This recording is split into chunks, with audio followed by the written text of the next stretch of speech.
Hello students, बेटा हम कर रहे थे chapter number 4 admission of A partner और अब हम क्वेश्चन नंबर 68 हैं। लेकिन उससे पहले प्लीज़ आप मेरे चैनल को सब्सक्राइब करें, लाइक करें और शेयर जरूर करना ना भूलें। बेटा ज़रूर शेयर कर लिया करो अपने फ्रेंड्स के साथ, ठीक है। Thank you so much. और ये हमारा लास्ट क्वेश्चन है एक तरह से इस टॉपिक का। उसके बाद हिडन गुडविल वाला एक न्यू टॉपिक आ जाएगा। और मेरी कोशिश यही है कि लास्ट मैं इस वीक तक आपको ये chapter admission of A partner complete करा दूँ बिल्कुल अच्छे से। और किसी के कोई डाउट है तो वो कमेंट बॉक्स में कर देना। और उसके बाद हम एक रिवीजन भी लिया करेंगे हर जो चैप्टर हम करेंगे, ठीक है। लेकिन प्लीज़ अपने फ्रेंड्स को ज़्यादा से ज़्यादा पहले इस मेरे चैनल को शेयर करें। चलो हम क्वेश्चन करते हैं। क्वेश्चन नंबर 68 है। वेरी इंपॉर्टेंट क्वेश्चन है ये। ऐसे क्वेश्चन ही 6 मार्क्स में आते हैं, आने के पूरे चांसेस होते हैं इन्हीं क्वेश्चंस के। कह रहा है X and Y are partners in firm sharing profit and losses in the ratio of 5:3। तो ओल्ड रेशो ये है। और कह रहा है on 31 March 2018 their balance sheet was under क्या क्या है, बैंक है, डेटर्स दे रखे हैं, स्टॉक, प्रीमिसेस, एडवर्टीजमेंट।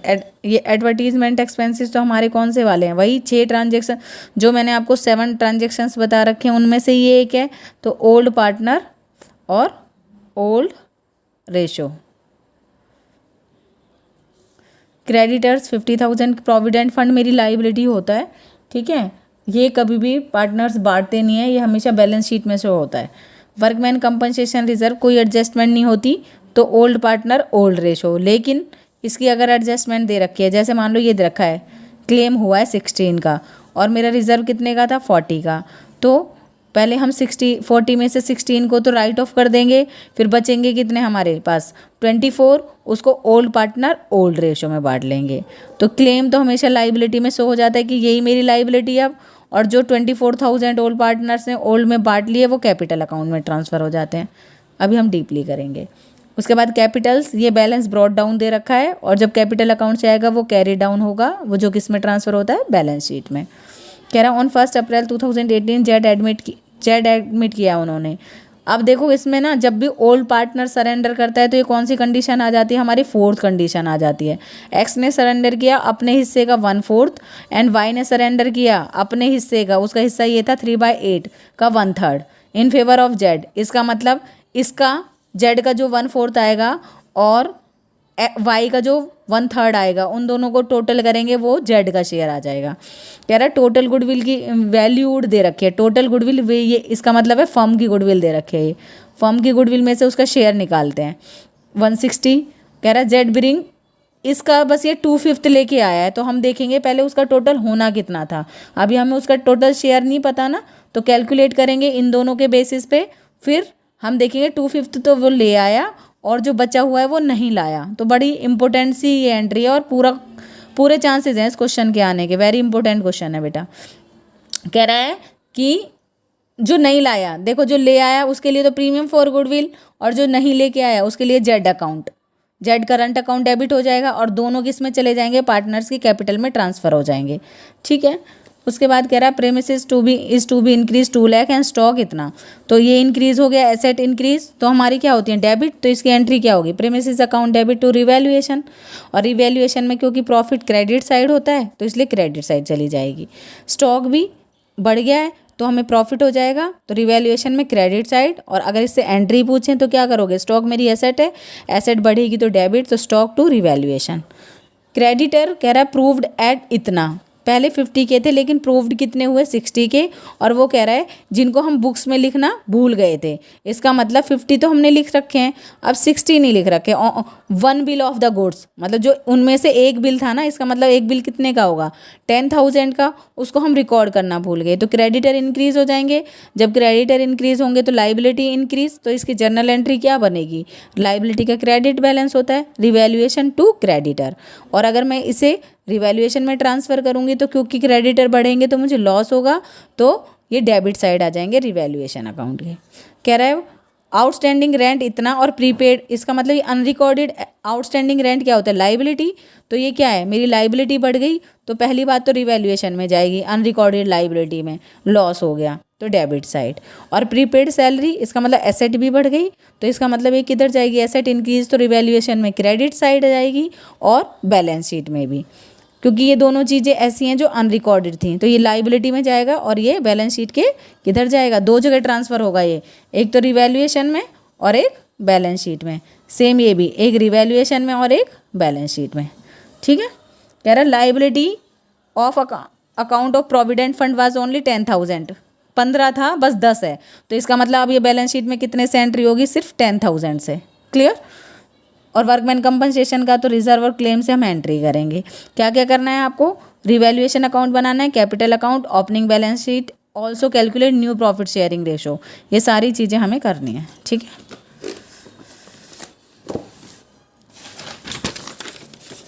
सबसे पहले हम रिवैल्यूएशन अकाउंट कर लेते हैं। पहले तो रिवैल्यूएशन अकाउंट, फिर partners capital account, capital account, कितने पार्टनर है, X Y Z, X Y Z, और ये भी X Y Z, X Y Z और X Y Z, particular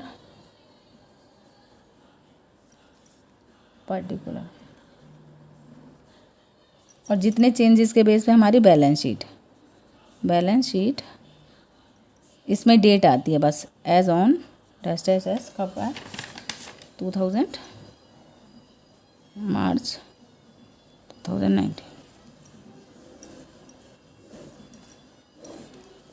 liability amount, assets amount. ठीक है, जैसे जैसे अब क्वेश्चन में कह रहा है यहाँ पर, और पर्टिकुलर अमाउंट,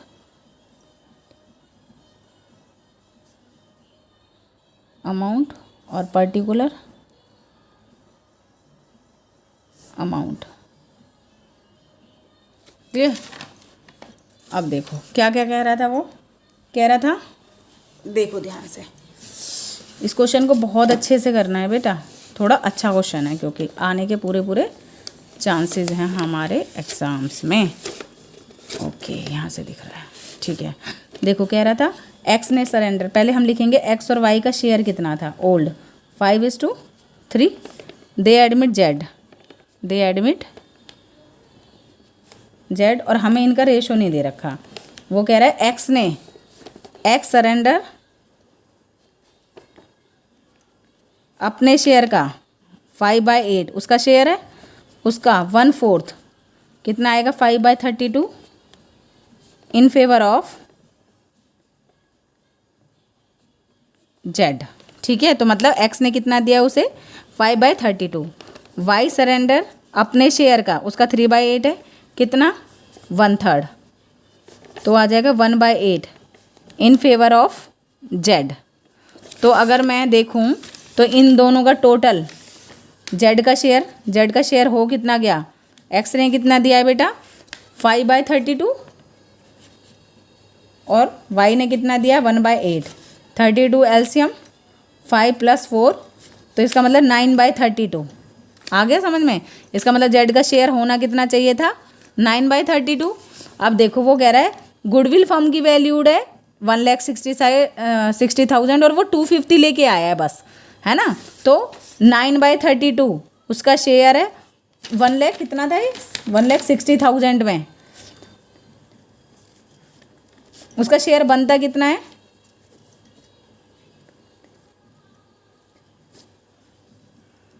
उसका शेयर बनता है 45,000, 45,000 जेड्स शेयर ऑफ गुडविल। अब इसे हटा देते हैं एक बार, जेड शेयर ऑफ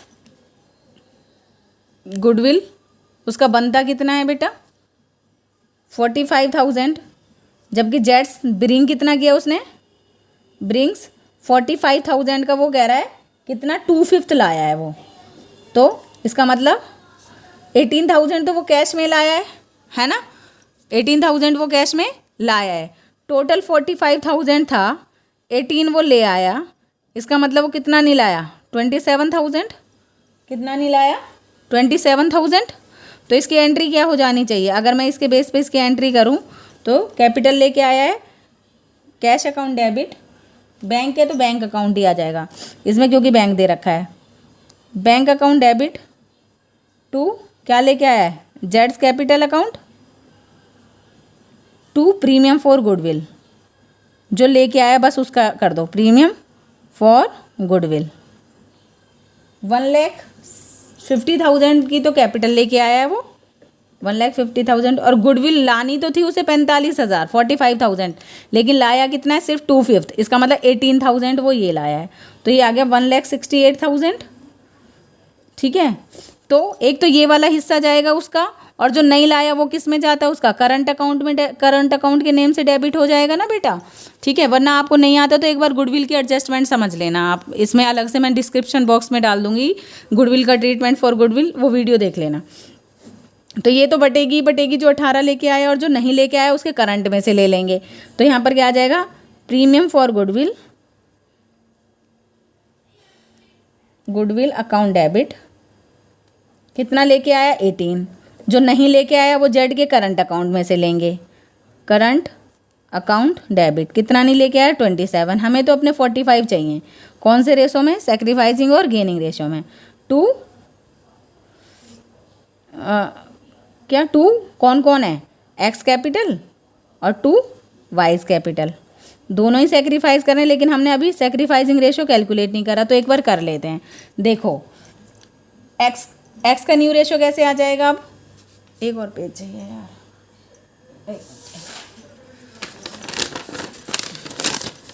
देखो ध्यान से, एक्स का रेशो कितना था, अब हम कहेंगे एक्स न्यू शेयर होगा कितना, न्यू शेयर कितना है, ओल्ड 5:3 था, दे कितना दिया उसने 5/32, तो कितना आ जाएगा ये 32 एलसीएम, एक मिनट बेटा 5/8 है ना ये, 8 4 जा 20 -5, तो ये आ जाएगा 15/32, और x का हो गया ये, y का न्यू शेयर कितना आ जाएगा हमारा, था कितना उसका 3/8, दे कितना दिया उसने 1/8, तो इसका मतलब ये आ जाएगा 2/8, क्योंकि दोनों का रिमाइंडर डिनोमिनेटर सेम है, ये हो गया। और z को कितना, z का कितना हो गया था 9/32, तो इनका अगर हम न्यू रेशो देखें, x y Jades new ratio कितना आएगा 15/32, तो x का 2/8 b का, और 9 जितने के लिए z आया है, तो एलसीएम आ जाएगा हमारा 32, 15, 8 और 9, देखें क्या आ रहा है, एक मिनट, 15, 8, 9, हाँ ये आ गया हमारा new ratio.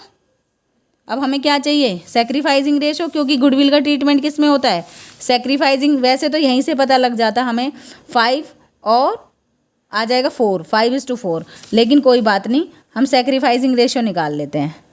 Sacrificing ratio is equal to old minus new, old कितना सा इसका 5/8, न्यू कितना है 15 और 17,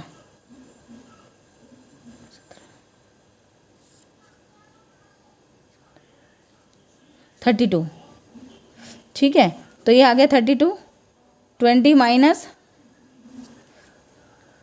15, 5/32, देखो यही आएगा, और b का 3/8 था, अब न्यू कितना है 8/32, तो एलसीएम आ जाएगा 32, 12 माइनस 8, देखो ये आ गया ना 4/32, तो 5:9 वो 4, ठीक है 5:4 आ गया, 5:4 आ गया, ये y का ये x का, देखो यहाँ से भी पता लग रहा था कितना सेक्रीफाइस किया 5/32, इसने कितना सेक्रीफाइस किया 1/8, अगर मैं इसका एलसीएम लेती तो 5/4 ही आता, ठीक है, तो तुम्हें ज़रूरत नहीं थी इतने, ये सब न्यू पूछ रखा था उसने, तो यहाँ से सेक्रीफाइसिंग आ गया, वरना जितना वो सेक्रीफाइस कर रहे थे इन फेवर ऑफ जेड वही उनका सेक्रीफाइसिंग रेशो था। ठीक है, क्लियर है, यहाँ तक आ गया। तो हम इसको 45,000 का क्या कर लेंगे, 45,000 का कितना 5:4, 5/9, तो ये आ जाएगा 25,000 और 4 ये आ जाएगा 20,000। ठीक है, तो इसका मतलब ये किस में जाएगी एंट्री, कैपिटल में, कैपिटल अकाउंट में ट्रांसफर होगी। और ये जेड का करंट वाला हमेशा किस में जाता है, एसेट में, क्योंकि क्रेडिट होता है तो लाइबिलिटी साइड, जब भी जेड लेके आएगा तो मेरी एसेट साइड ही इसका ट्रीटमेंट होगा, ठीक है। हमें इसकी वजह से पैसे मिल रहे हैं तो इसका एसेट साइड ट्रीटमेंट होगा। वैसे इसके पीछे लॉजिक क्या है, देखो करंट अकाउंट मेरी लाइबिलिटी होती है, तो जब भी क्रेडिट होती है तो वो लाइबिलिटी साइड, और वो डेबिट हो रही है तो वो एसेट साइड जाएगी, ठीक है। उसके बाद ये बैंक, इनका ट्रीटमेंट कहाँ होगा, जब बैंक बैलेंस बढ़ जाएगा, क्लियर है। कैपिटल हमारी ये नई वाली है, तो मतलब ओवरऑल आपको समझ में आ चुका है। देखो अब ध्यान से समझो क्या क्या कह रहा था ये हम अब साइड में रख लेते हैं, क्योंकि जब इनका ट्रीटमेंट की बारी आएगी तो हम अपना देख लेंगे। क्या क्या कह रहा है, प्रेमिसेस इंक्रीज हो गए तो एसेट इंक्रीज, तो बाय प्रेमिसेस 2 लाख से। अब देखो यहाँ पर एक वर्ड देखना बेटा, कह रहा है 2 लाख का मतलब कह रहा है 2, तो इसका मतलब जब भी वो 2 बोलेगा तो यहाँ पर याद रखना डिफरेंस आता है, तक बढ़ गया ना 2 लाख तक। पहले कितनी थी प्रेमिसेस 1,50,000 तक, अब 2 हो गई तो 50,000 से इंक्रीज हो गई, ठीक है। उसके बाद कह रहा है स्टॉक भी इंक्रीज हो गया, बाय स्टॉक आ जाएगा 5,000 से तो 5,000 आ जाएगा। क्रेडिटर इंक्रीज हो रहे थे तो मेरे को क्या हो रहा था, लॉस टू क्रेडिटर, लॉस होगा तो इधर और प्रॉफिट होगा तो इधर, क्योंकि रिवैल्यूएशन भी मेरा क्या होता है, एक नॉमिनल अकाउंट होता है, ठीक है, 10,000। उसके बाद आउटस्टैंडिंग लाइबिलिटी बढ़ी तो 2 आउटस्टैंडिंग एक्सपेंसेस कितना, ये मेरी लाइबिलिटी ऐसी है अनरिकॉर्डेड, तो ये यहाँ भी जाएगी, आउटस्टैंडिंग एक्सपेंसेस 12,000, क्लियर है। प्रीपेड एसेट बढ़ी तो इधर प्रीपेड, फ़ायदा हो गया ना, एसेट बढ़ेगी तो प्रीपेड सैलरी कितने से 2,000 से, क्योंकि एसेट इंक्रीज होगी अनरिकॉर्डेड है वो यहाँ भी जाएगी। बाय, वो बाय तो आता ही नहीं इसमें, तो प्रीपेड सैलरी कितना 2,000, ठीक है। लाइबिलिटी प्रोविडेंट फंड की सिर्फ 10,000 रह गई है, तो यहाँ पर लाइबिलिटी डिक्रीज हो गई, ठीक है। लाइबिलिटी प्रोविडेंट फंड की 10 ही रह गई, ये लाइबिलिटी डिक्रीज तो यहाँ आएगा प्रोविडेंट फंड। लाइबिलिटी डिक्रीज होगी तो मुझे फ़ायदा होगा ना, 5,000 से डिक्रीज हो गई, मतलब पहले 15 थी अब 10 रह गई तो 5 का प्रॉफिट हो गया मुझे।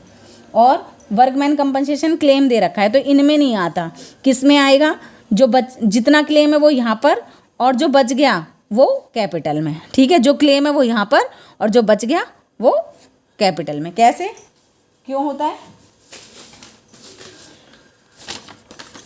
इसकी एंट्रियाँ करेंगे जब देख लेंगे। देखो हमारी क्या होती है, वर्कमैन कंपनसेशन रिजर्व है कितने का, 40 का, 2 वर्कमैन कंपनसेशन क्लेम कितना कर दिया वर्कर्स ने, 16,000 का, 16 का ही ना, हाँ। फिर बच गया भाई, ये इससे फुलफिल हो गया, उसके बाद भी हमारे रिजर्व में पैसा है, तो क्या कहेंगे, एक्स वाई पुराने पार्टनर पुराने रेशो में बांट लेते हैं, एक्स कैपिटल अकाउंट और 2 वाइज कैपिटल अकाउंट। कितना रह गया था 24,000, ओल्ड रेशो है कितना 5/8, तो ये आ जाएगा 15,000, 9,000, ठीक है। तो ये दोनों किस में जाएंगे, कैपिटल में, और ये लाइबिलिटी साइड, क्योंकि ये मेरी लाइबिलिटी होती है क्लेम, ठीक है। अब देखो, अब हमने सारी एंट्रियां कर ली, हम कैपिटल में ट्रांसफ़र करने की बारी आ गई पहले, लेकिन इसका बैलेंस निकाल लेते हैं। 55,7 कितना हो गया ये 62,000, ये आ जाएगा मेरा 62,000, और ये आ जाएगा 22, तो आ गया मेरा ये 40,000, हाँ 40,000, क्योंकि प्रॉफिट बैलेंस आया है तो यहाँ पर क्या लिखेंगे, to profit transfer to X capital and Y's capital, कितने कितने थाउजेंड से 5:3, 40,000 का 5/8, ये आ जाएगा 25,000 और ये 15,000, क्योंकि प्रॉफिट आया है तो किधर जाएगा, इधर बाय रिवैल्यूएशन अकाउंट, ठीक है। प्रॉफिट है तो पार्टनर्स की कैपिटल इंक्रीज होती है तो क्रेडिट, इंक्रीज तो यहाँ पर और डिक्रीज तो यहाँ पर, क्योंकि कैपिटल का क्रेडिट बैलेंस होता है। कितना आएगा 25,000 और 15,000, यहाँ पर balance brought down to balance BD कितना है ब्रॉट डाउन, ये हमेशा कैपिटल्स में गिवन होता है, 2,60,000 और 1,35,000, ठीक है। अब वो जो लेके आया वो भी लिख दो, बाय बैंक कैपिटल क्या लाया है, हमेशा तीनों की कैपिटल तुरंत लिख दो। अब रह गई प्रीमियम फॉर गुडविल की बात। अब देखो ध्यान से, कहाँ पर है वो एंट्री, ये ठीक है। देखो कैपिटल लाया था, ये तो हो गई। अब वो क्या कह रहा है, जो प्रीमियम लाया है वो तो बाय क्रेडिट हो रहे हैं दो की वजह से, एक प्रीमियम की वजह से और जो नहीं लाया उसकी वजह से, तो दोनों की वजह से हम इन्हें क्रेडिट कर देंगे बाय प्रीमियम फॉर गुडविल। कितना, इसकी वजह से कितना क्रेडिट हो रहे हैं, तो 18,000 का हम क्या करेंगे, कौन सा रेशो आया था, सेक्रीफाइसिंग हमारा आया था 5:4, ये आ जाएगा 10,000 और 8,000, तो ये आ गया 10,000 और 8,000। इसको अलग बांटना पड़ेगा। और बाय किसकी, जेड्स करंट अकाउंट की वजह से भी क्रेडिट हो रहे थे ये दोनों, करंट अकाउंट जो ये नहीं लेके आया, तो 27,000 को भी अपने सेक्रीफाइसिंग रेशो में 5/9, ये आ जाएगा 15,000 और 9,000। देखो नहीं कुछ गड़बड़ है, यहाँ पर था 4,444, 12,000 आ जाएगा। 4 है ना, 5:4, तो 4/9 करेंगे तो 12। तो देखो आ गया ना, 10 और प्लस ये 25 और 8 + 12 ये 20 आ गए ना, दोनों क्रेडिट हो गए। ठीक है, ये भी हो गई एंट्रियाँ। अब हमारा क्या रह रहा है, वर्कमैन कंपनसेशन भी तो बांटा था हमने। वर्कमैन कंपनसेशन रिजर्व की वजह से कितना क्रेडिट हुआ था हमारा, वर्कमैन कंपनसेशन की वजह से 15,000 और 9,000 है ना। कैपिटल जो बच गया था वो कैपिटल में ट्रांसफ़र कर लिया था हमने, 15,000 एंड 9,000, ये हो गया हमारा। और यहाँ पर लिख दो जो बच गया वर्कमैन कंपनसेशन क्लेम, अब कितने का रह गया है, हो गया हमारा क्लेम 16 का। क्लेम यहाँ पर हो जाता है क्योंकि लाइबिलिटी है, और जो बच गया लाइबिलिटी कंप्लीट करने के बाद भी जो बच गया वो कहाँ पर आ जाता है हमारा, ओल्ड पार्टनर्स ओल्ड रेशो में बांट लेते हैं, क्योंकि हमारे पुराने पार्टनर्स का ही होता है बेटा। ठीक है, उसके बाद बस कुछ नहीं करना। अब हम पहुँच जाएंगे किस पे, जो हमारी पुरानी बैलेंस शीट है। अब उसमें भी तो देखेंगे क्या क्या रह गया। देखो क्या क्या रह गया, ये हो गया, ये हो गया, ये हमारा ये हो बढ़ चुका है। उसके बाद इधर कुछ दे रखा है नहीं, एडवर्टीजमेंट दे रखी हैं बस, ओल्ड पार्टनर ओल्ड रेशो में, क्योंकि एक्सपेंसेस हैं इससे कैपिटल कम होती है। टू एडवर्टीजमेंट एक्सपेंसेस कितना, 16,000 ओल्ड पार्टनर ओल्ड में, ये आ जाएगा 10,000 और ये आ जाएगा 6,000। ठीक है, यहाँ तक हो गया हमारा क्लियर। ठीक है, दिख रहा है, एक मिनट थोड़ा कम कर लो इसको। चलो ऐसे देख लो एक बार, ठीक है। उसके बाद ये हम टोटल करेंगे 2,60,000 और हमारा आ जाएगा 30, 90 और 3,25,000 इधर आ गया। 3,25,000 में से 10 तो चले गए, तो 2 बैलेंस कैरी डाउन, तो यहाँ पर आ जाएगा 3,15,000। क्लियर, 3,25,000। यहाँ पर कितना होगा, 35 और 20, 55 और 16, 55 और 16, एक मिनट कर लेते हैं हम। यहाँ पर कितना कितना आ रहा था, 1 35 और 20, 55 और ये हो गया हमारा 24, यहाँ आ जाएगा 9,7,179,123 और 1,50,000। 179 में से 6 माइनस हो जाएंगे तो 173 आ जाएगा आपका बैलेंस कैरी डाउन, और जो नया आता है उसका तो वही रहता है जो वो लेके आता है, 3,000, 1,50,000। बस इसमें वर्कमैन कंपनसेशन रिजर्व है ना, इसको याद रखना। और करंट ईयर ये वाली दो, इसकी एंट्रियाँ याद रखने वाली क्या है, इसमें नया क्या है, ये 3।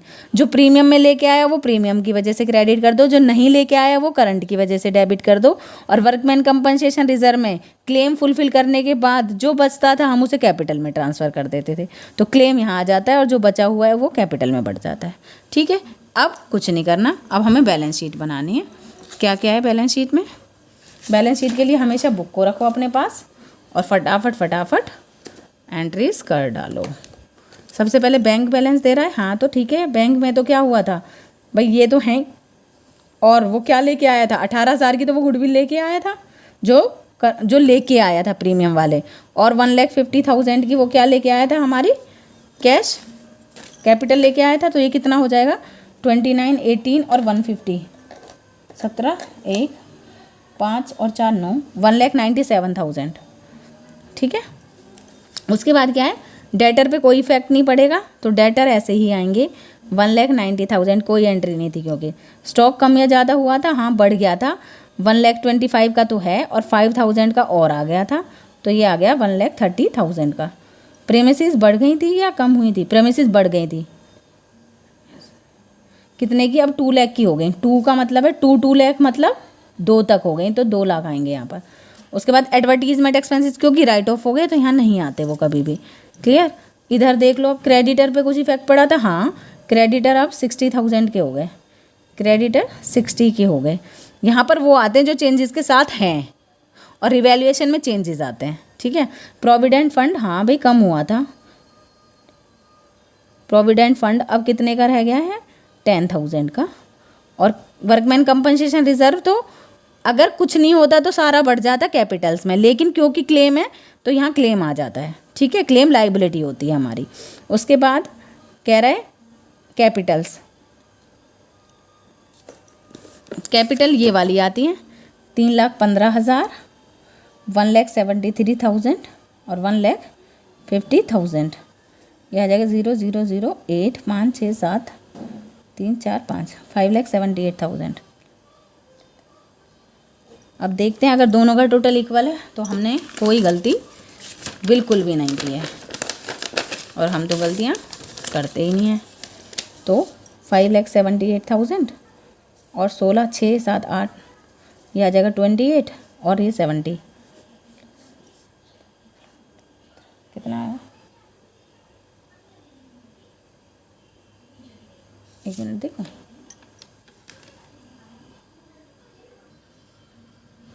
बेटा यहाँ पर देखो ये 7 था तो 6,38,000 आना था। तो देखो 6,38,000 प्लस कितना 16 और 12 28,000, और हमारा है 70, 60 और 10 18 और 16 10 2 दिन 13 7,36,000, 7,36,000 तो इधर। और देखो मैंने बताया ना जो करंट वाला होता है वो किधर ट्रांसफ़र हो जाता है, वो यहाँ पर ट्रांसफ़र भी तो होता है, बाय तो आता ही नहीं है, जेड्स करंट अकाउंट। देखो जो कैश में ले आया वो बैंक, और जो नहीं लेके आया वो एसेट साइड किसकी वजह से जाएगा, करंट की वजह से। कितना नहीं लाया था वो 27,000, 27 ही ना, हाँ तो ये है 1,97,000। फिर हाँ देखो 1,02,000, 1,80,000, 130 और 27, तो कितना आ जाएगा ये, 7 और 3 10, 7 8 9, 9 और 7 16, 1 10 18 19 20 21 22 23 2, ये आ जाएगा, एक मिनट, अच्छा 2 लाख रुपए रह गए ना, 2 और, तो ये आ गया 7,36,000। आप टोटल करोगे तो यही आएगा 7,36,000। ये वाले 2 लिखने रह गए थे। अच्छा ठीक है, हो गया ना। बस याद क्या रखना है, एक तो जितना वर्कमैन कंपनसेशन रिजर्व है, जितना क्लेम कर दिया वो यहाँ, और जो बच गया वो इधर, पहली बात। ठीक है। दूसरी बात, जो हमारा क्या है, जो कैश में ले आया वो तो ठीक है बट गया, और जो नहीं लेके आया वो करंट अकाउंट में आता है, और जब भी करंट अकाउंट होता है वो हमारे एसेट साइड ट्रांसफ़र होता है। ठीक है, जब भी करंट अकाउंट आएगा वो हमारी क्या हो जाता है, एसेट साइड ट्रांसफ़र होता है। क्लियर। उसके बाद बस और कोई टेंशन, लाया है जो ले आया वो कैश में, और जो नहीं लाया वो करंट में, हो गई ना दोनों तरफ एसेट साइड एंट्री। ठीक है। ओके, थैंक यू बेटा, इसे ज़्यादा से ज़्यादा लोगों को शेयर करना। ठीक है, और मेरा चैनल ज़रूर सब्सक्राइब करना बेटा। Thank you so much.